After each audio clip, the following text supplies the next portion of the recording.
Wel Leo, dyma ni yn anffodus diwedd y daith i'r Seintiau yn Ewrop. Newn ni ddechrau gyda'r gêm heno. Siwr i ti'n adlewyrchu ar y canlyniad ond yn bwysicach ar y perfformiad? Dwi'n gwybod nes i ddweud ymddihiro yn syth ar hôl y pas nes i ddweud i ffwr i gol nhw yn teimlo dim gwa. Nath y pel jyst slafu lawr eithaf lywyd rei bach mwy neu.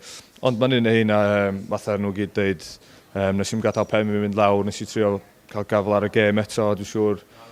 Fatha nhw dweud wan ar ei bob un o'n i roed 100% allan na.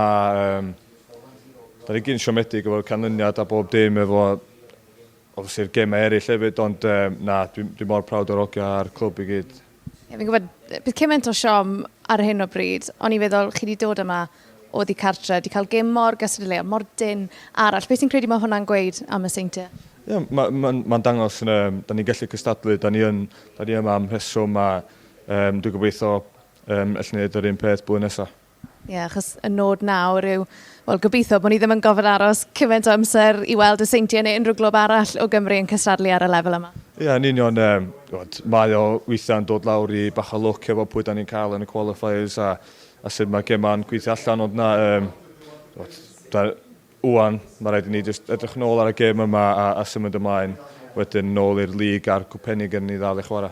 Bydd y ffocws yn troi nôl at y gyngrair nawr, ond jyst pan i ti'n edrych nôl ar y profiad yma, jyst faint i ti wedi joio, faint i ti wedi dysgu hefyd? Mae wedi bod yn wych i gael trafeiloedd gwahanol gwledydd mae gyd. Ella na hwn di'r unig cyfle gai i ddod i hwn a dwi'n prawd o fy hun i allu fod yn yr tîm sydd wedi cael y clwb yma a hefyd mae wedi reid TNS ar Cymru ar y map hefyd. Leo, diolch yn fawr.